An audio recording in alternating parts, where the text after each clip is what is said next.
오늘 시간에는 하이델베르크 요리문답 그 11번째 시간으로 성령을 욕되게 하는 자가 당연히 받을 형벌이라는 제목을 가지고 본문 말씀인 히브리서 10장 28절로 29절 말씀을 통해서 하나님께서 저와 여러분에게 주시는 말씀 함께 나누도록 하겠습니다. 계속해서 하이델베르크 요리문답을 우리는 살펴보고 있습니다. 그 중에 지난 시간에 살펴본 것은 바로 제 10번째 십문이었습니다.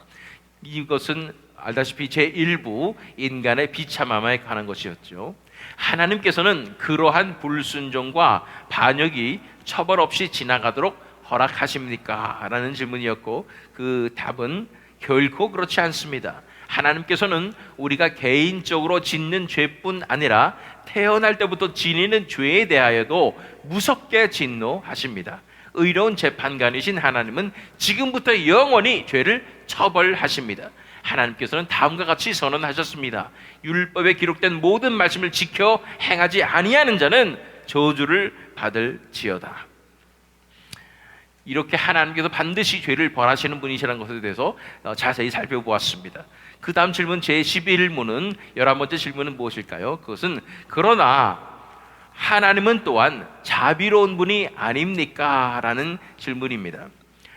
그렇지만 벌하시는 분이시지만 하나님은 그런데 자비로운 분 아닙니까? 하나님의 자비로우심과 하나님의 벌하시는 것 이것이 어떻게 연결이 될 수 있고 어떻게 또는 섞일 수 있고 어떻게 이해가 갈 수가 있겠습니까? 라는 질문인 것입니다. 이것에 대한 해답이 무엇일까요? 하나님은 분명히 자비로우신 분이시지만 또한 정의로우신 분이십니다. 하나님의 정의는 죄, 곧 그의 가장 높으신 권위에 대한 도전에 대하여 가장 무거운 처벌, 즉 몸과 영원한 형벌을 내리십니다. 이 하나님의 자비로우심과 정의로우심, 하나님의 자비로우심과 공의로우심, 하나님의 사랑 많으심과 심판하심이 어떻게 공존할 수 있고 어떻게 섞일 수가 있느냐라는 그런 질문을 하게 될 때 우리는 어떻게 대답할 수가 있겠습니까? 하나님은 자비로우신 분이시지만 정의로우신 분이시다는 것입니다. 하나님의 공의와 하나님의 정의는 반드시 심판을 불러오게 되고 형벌을 불러오게 되는데 왜냐하면 하나님께서 온 세상에 공정하신 재판관이시기 때문입니다. 그러나 이 하나님의 정의는 인간이 생각하는 이 정의와 다르다는 사실을 알아야 됩니다. 인간이 생각하는 정의는 우리가 반드시 옳아야 하고 또한 이 인간적인 관점으로 우리가 정의를 바라볼 수가 있겠습니다. 그러나 하나님의 정의는 이 하나님의 자비하심과 뗄래야 뗄 수가 없다는 것은 바로 억눌리고 연약한 자들을 돌보는 것이 하나님 나라의 정의이기 때문입니다. 그 불쌍한 백성들을 돌보고 또한 그들을 섬기고 사랑해 주는 것이 하나님 나라의 정의이고 그렇지 못하다면 하나님 나라 정의에서 벗어난 것이라는 것입니다. 그렇기 때문에 하나님의 자비로우심 자체가 하나님의 정의로우심과 완전히 부합되는 것이고 연결되는 것임을 바라볼 필요가 있는 것입니다. 그래서 또한 하나님의 자비는 세상에 생각하는 자애로운 아버지와는 차이가 있는 것입니다. 이 자비로우시기 때문에 하나님께서는 정의로우신 것이고 또 정의로우시기 때문에 자비로우신 것이라는 것을 우리는 기억할 필요가 있는 것입니다. 인간의 관점으로 자애롭고 모든 걸 다 용서할 것 같고 이러한 분이 하나님이 아니시고 진정으로 자비로우신 분이시기 때문에 정의로우시고 정의로우시기 때문에 자비롭다는 사실을 우리는 기억할 필요가 있는 것입니다. 첫 번째로 하나님은 분명히 자비로우신 분이지만에 대해서 살펴보기 위해서 출애굽기 34장 6절로 7절 말씀을 읽어보면 여호와께서 그의 앞으로 지나시며 선포하시되 여호와라 여호와라 자비롭고 은혜롭고 노하기를 더디하고 인자와 진실이 많은 하나님이라 인자를 천대까지 베풀며 악과 과실과 죄를 용서하리라 그러나 벌을 면제하지는 아니하고 아버지의 악행을 자손 3, 4대까지 보응하리라. 이 구절이 자비로우심에 관한 구절일까요? 아니면은 심판하심에 대한 구절일까요? 마지막이 너무나 강렬하기 때문에, 마지막 부분이 강렬하기 때문에 이것은 이 정의롭고 심판하시는 그런 모습이라고 생각할지 모르겠는데, 그러나 벌을 면제하지는 아니하고 아버지 악행을 자손 3, 4대까지 보응하리라. 그러니까 아버지가 한 잘못을 자녀가 책임져서 무슨 연자제도 아니고 그래서 3, 4대까지 보응하리라는 하나님의 이 심판이 너무나 이 severe하게, 너무 잔인하게 느껴지는 것입니다. 그러나 이 구절은 하나님의 자비로우심에 관한 구절입니다. 보세요. 바로 그 전에 인자를 1000대까지 베풀며 악과 과실과 죄를 용서하리라. 하나님의 인자는 1000대까지 이어지는 것이죠. 1000대는 thousand generation. 1000대까지 이어지는 하나님의 인자에 대해서 설명하나, 그러나 하나님께서는 또한 정의로우시기 때문에 벌을 면제하지 않으시고 아버지의 악행을 자손 3, 4대까지 보응하리라 말씀하시는 것입니다. 여기서 하나님의 자비로우심에 대해서 정확하게 묘사되어 있습니다. 자비롭고 은혜롭고 노하기를 더디하고 인자와 진실이 많은 하나님이라. 우리 인생에 있어서 하나님께서 바로바로 벌하시는 분이셨던가요? 한 번도 하나님은 그렇게 바로바로 벌하시는 분이 아닙니다. 만약 우리 하나님이 바로바로 벌하시는 분이라고 생각한다면 내가 믿는 그 하나님은 하나님이 아니고 다른 신일 수도 있어요.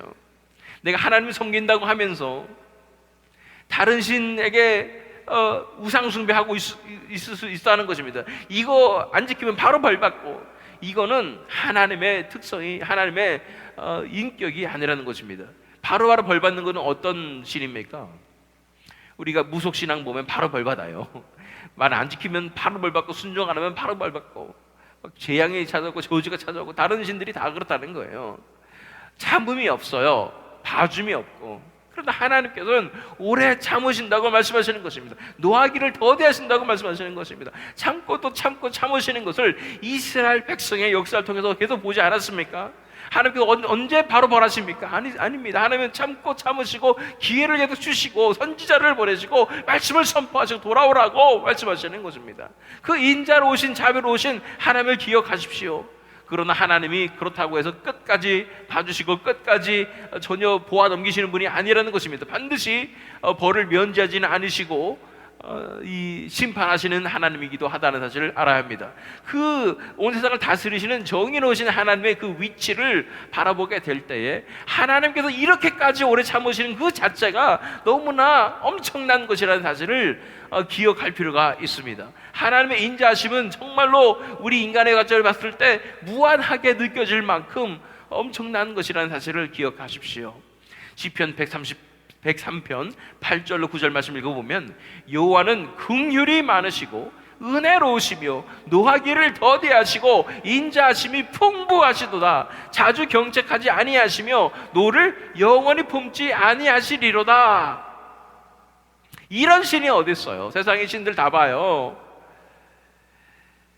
잘못하면 바로바로 벌하고 그렇게 저주하고, 이런 것이 이 세상에 잡신들 아니겠습니까? 그러나 하나님께서는 긍휼이 많으시고 은혜로우시며 노하기를 더디하시고 인자심이 풍부하시고 참으시고 또 참아주시는 거예요. 나 같은 죄인을 참으시고 또 참아주시는 거예요. 날마다 나는 하나님의 사랑을 알았으면서도 아침에 일어나서 하나님을 찬양하고 십자가의 사랑에 감사하면서도 저녁에 가면 또 내 마음대로 살고 하나님을 배신하고 예수님 대신에 다른 것을 더 사랑하고, 이러한 모습의 이 구제불능 같은 전혀 변화된 것도 없는 것 같은 그러한 어떻게 이런 망나니가 변화될 수 있을까 할 정도의 그런 존재를 하나님께서는 또 참으시고 참아주시고 또 참아주시는 거예요. 제가 우리 반려견 라떼를 많이 얘기하지만 아무리 훈련시키고 또 훈련시켜도 다음날 되면 또 일 저지르고 또 자기 마음대로 하고 하는 모습들을 보면서 꼭 나갔다라는 생각을 많이 하지 않습니까? 내 자신이 바로 그런 것입니다. 참아주기 정말 힘들어요. 분명히 얘기했고 분명히 이렇게 훈련시켜줬는데 왜 다시 돌아가느냐 이러면서 화가 나고 짜증이 나고, 이런 것이 우리 인간인데, 하나님께서는 그럼에도 불구하고 참으시고 또 참으시고 또 참으시고 또 참으신 그 하나님의 자비로우심은 우리가 측량할 수 없다는 것입니다. 그럼에도 불구하고 하나님은 분명히 자비로우신 분이시지만 또한 정의로우신 분이시라는 것입니다. 하나님의 자비와 정의는 연결된다고 말씀드렸습니다. 하나님이 참을 수 없는 것은 불의입니다. 정말로 약한 사람들을 압제하고 그 사람들을 등쳐먹고 그 사람들을 어뷰즈하는 것이 하나님께서 가장 싫어하시는 것이고, 그런 악인들에게 하나님께서는 진노하신다고 말씀하시는 것입니다. 우리 신명기 7장 9절로 10절 말씀입니다. 그런즉 너는 알라, 오직 내 하나님 여호와는 하나님이시요 신실하신 하나님이시라. 그를 사랑하고 그의 계명을 지키는 자에게는 천대까지 그의 언약을 이행하시며 인애를 베푸시되 그를 미워하는 자에게는 당장에 보응하여 멸하시나니 여호와는 자기를 미워하는 자에게 지체하지 아니하시고 당장에 그에게 보응하시느니라. 하나님을 사랑하는 사람들은 무엇이냐면 하나님의 법대로 사는 사람들, 하나님께서 원하시는 대로 사는 사람들, 하나님의 나라의 법칙대로, 하나님의 나라의 문화대로 자비와 사랑을 서로 간에 나타내며 가난한 자들을 돕고 약한 자들을 섬겨주고 세워주는 그대로 살아가는 사람들이 하나님을 사랑하는 사람인 줄 믿습니다. 예수님께서 말씀하신 거잖아요. 나를 사랑하면 내 계명을 지킨다고 말씀하는 것입니다. 새 계명을 너에게 주노니 너희가 서로 사랑하라 라고 말씀하시는 것입니다. 그러나 하나님을 미워하는 것은 무엇입니까? 하나님을 인정하지 않는 것입니다. 하나님을 존경하지 않는 것입니다. 하나님을 경외하지 않는 것입니다. 하나님께서 무엇을 원하시는지 상관없이 내가 원하는 대로 산다는 것입니다. 하나님 되심을 무시한다는 것입니다. 그렇기 때문에 하나님을 미워하는 자에게는 하나님께서 벌을 반드시 내리신다고 말씀하시는 것입니다. 그러면서 하나님의 정의는 죄, 곧 그의 가장 높으신 권위에 대한 도전에 대하여 가장 무거운 처벌, 즉 몸과 영혼의 영원한 형벌을 내리십니다 라고 말하는 것입니다.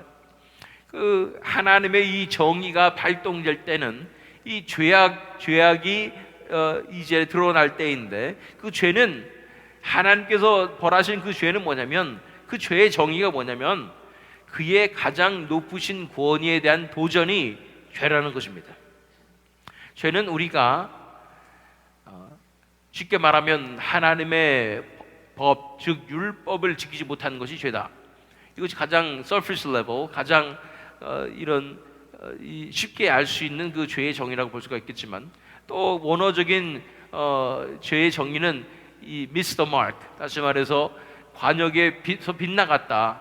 다시 말해서 하나님의 의의 삶, 율법의 의를 이루지 못하는 삶을 살았다. 이런 것이 또 죄의 정의라고 볼 수가 있겠습니다. 그런데 여기에서 말하는 죄의 정의는 그의 가장 높으신 권위에 대한 도전이 바로 죄라는 것입니다. 그것이 죄의 근본이요, 선악과를 따먹은 그 이유라는 것입니다. 가장 높으신 하나님의 권위에 대한 도전. 하나님이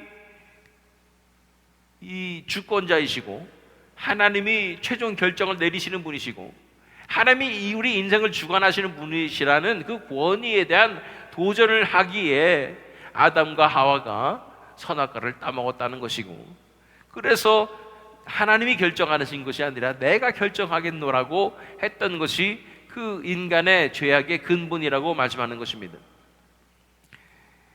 여기 제가 적지는 않았지만 우리 욥기 40장 8절 말씀 보면, 네가 내 공의를 부인하려느냐, 네 의를 세우려고 나를 악하다 하겠느냐라고 말씀하시는 것이 하나님이십니다. 욥에게 말씀하시는 거예요. 네가 내 공의를 부인하려느냐. 왜 하나님이, 한마디로 말하면 하나님이 불의하시다고 말은 못해도 마음속 깊숙이 불평하고 있었던 욥이었던 것입니다. 그 말은 뭐냐면, 옳고 그름을 하나님, 내가 판단할 수가 있는데 하나님은 그렇게까지 오르신 것이 아닌 것 같아요. 주변 사람들 다 보세요. 그들은 다 개차반처럼 자기 마음대로 살아가고 있지만 저는 하나님의 말씀 지키려고 얼마나 훌륭하게 살았는지 몰라요. 조금이라도 죄가 없기 위해서 계속 아들, 딸을 위해서도 제사를 계속 드리면서 그렇게 하나님을 두려워하면서 저는 이렇게 살았잖아요. 하나님의 말씀대로 살려고 순종하면서 살려고 그렇게 살았는데 어떻게 하나님이 나를 바라실 수 있고 나에게 이런 저주 같은 일을 일으킬 수가 있습니까? 라는 것이 욥의 생각이었기 때문에 결국은 나는 아무런 잘못이 없는데 하나님께서 이러시는 거야 라고 말하면서 이 옳고 그름의 기준을 자신이 판단을 하고 그럼으로써 결국은 하나님보다 내가 지금 하는 이 행동이 맞습니다. 요나 같은 생각이죠. 죽더라도 내가 옳으니이다 하는 생각을 하는 것입니다. 이것이 바로 죄의 근본이에요. 인간의 자존심과 이 기고만장한 교만함이 내가 옳다고 생각하고 내가 하는 방식이 맞다고 생각하고 그것이 바로 인간의 가장 근본적인 죄예요. 그의 가장 높으신 권위에 대한 도전이라고 말씀하시는 것입니다. 뿐 아니라 가장 무거운 형벌, 그 도전에 대해서 그 가장 높으신 권위에 대한 도전 중에 가장 사실은 두드러지는 것이 뭐냐면 바로 우리 본문 말씀에 나와 있는 말씀입니다. 모세의 법을 폐한 자도 두세 증인으로 말미암아 불쌍히 여김을 받지 못하고 죽었거든 하물며 하나님의 아들을 짓밟고 자기를 거룩하게 한 언약의 피를 부정한 것으로 여기고 은혜의 성령을 욕되게 하는 자가 당연히 받을 형벌은 얼마나 더 무겁겠느냐 너희는 생각하라. 자, 가장 높으신 하나님의 권위에 대한 도전 중에 가장 worst한 가장 나쁜 죄는 무엇이냐면 하나님의 아들 예수 그리스도의 십자가를 부정하고 그 십자가의 그 은혜를 우습게 여기고 그것을 배반하고 당연한 것으로 여기고 십자가를 이용하려고 하고 그렇게 십자가의 이 보혈로 우리를 깨끗이 씻음을 받았기 때문에 십자가 보혈을 날마다 의지합니다 말하면서 사실은 그 십자가 보혈을 이용해 먹고 내 자신의 유익을 위하여 십자가를 사용하려고 하는 이러한 것이 가장 큰 죄입니다.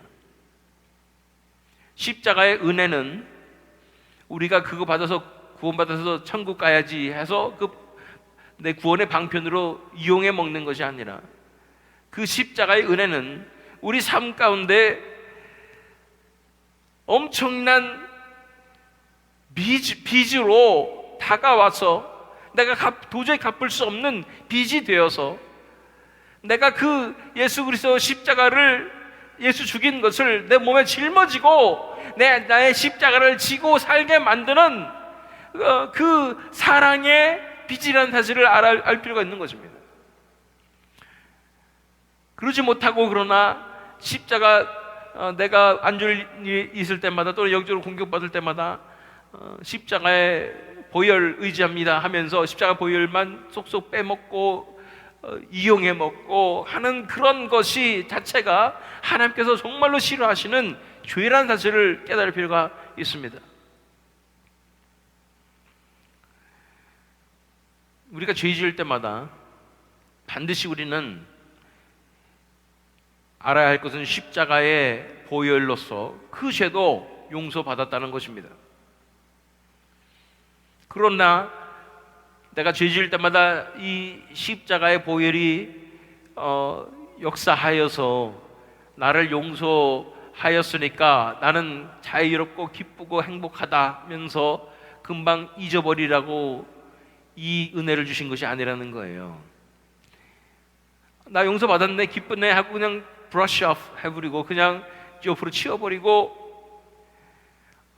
그냥 나는 행복하고 기쁘게 그냥 아무렇지도 않게 기억도 안 나면서 사는 것이 아니라 내가 죄 지을 때마다 십자가의 보혈이 흘려지고 죄 지을 때마다 예수님께서 그 고통을 내 대신 당하셨다는 사실을 기억해야 그것이 나에게 사랑의 빚으로 다가와서 그 보혈의 그 무게가 내 삶 가운데 다가와서 그 책임이 나에게 다가와서 보혈을 흘리게 한 책임이 나에게 있는 것이기 때문에 그것이 나에게 강권하시는 보혈의 은혜로서 다가와서 내 삶 가운데 그것이 삶의 동기가 되고, 아까 우리가 찬양한 것처럼 내 인생을 온전히 어디든 하나님께서 보내셔도 나는 부름받아 나선 이 몸 따라가며 섬기겠나이다.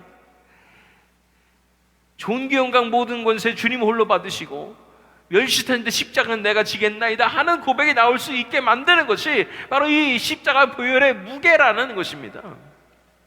이 무게가 날마다 더해지고 있잖아요. 날마다 우리는 배신하고 죄악 가운데 살아가지만 날마다 예수 그리스도께서 그 십자가의 보혈로 우리를 깨끗이 씻어주시고 그 고통을 내 대신 당하고 계시잖아요.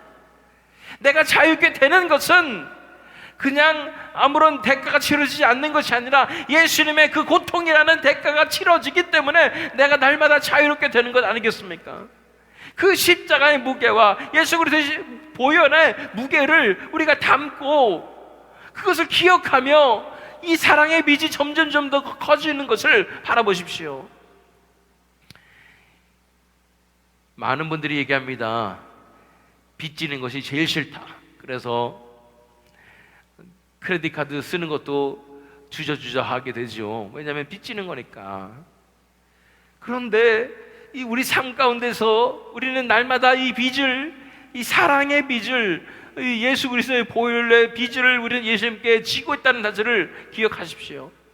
그렇다고 해서 우리가 책임져야 되니까 그것이 우리에게 부담감으로 다가와가지고 나 같은 자는 죽어도 마땅해요. 나는 그냥 예수 그리스도를 위해서 그냥 순교할게요. 이러면서 살라는 것이 아니라 그 부담감이, 그 사랑의 빚이 내게 강권하여서 얼마나 그 십자가의 무게가 큰 것인지, 보혈의 무게가 큰 것인지를 깨달아서 그 사랑이 나를 완전히 사로잡아서 이제 내 인생은 완전히 하나님의 것입니다. 내 인생에 어떤 일이 다가와도 나는 당연히 받아야 할 그런 죄인이지만 그런 나를 사랑하시는 하나님의 사랑 앞에 나는 영원토록 하나님의 영광만을 위해서 살아가며 예수님만을 위해서 살아가겠습니다라고 다짐하며 그 사랑의 고백으로 나오는 것이 이 십자가의 은혜를 받은 자들의 마땅한 태도라는 것입니다.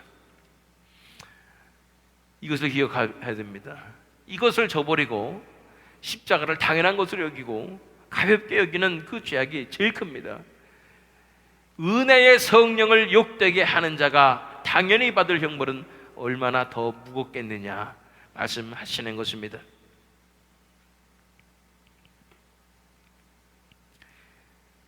그러면서 우리 보세요. 가장 무거운 처벌, 즉 몸과 영혼의 영원한 형벌을 내리십니다. 그 가장 무거운 처벌은 몸과 영혼의 영원한 형벌입니다. 그것에 대해서 마태복음 10장 28절에 몸은 죽여도 영혼은 능히 죽이지 못하는 자들을 두려워하지 말고 오직 몸과 영혼을 능히 지옥에 멸하실 수 있는 이를 두려워하라 말씀하시는 것입니다. 이것이 하나님이십니다. 하나님은 자비로우십니다.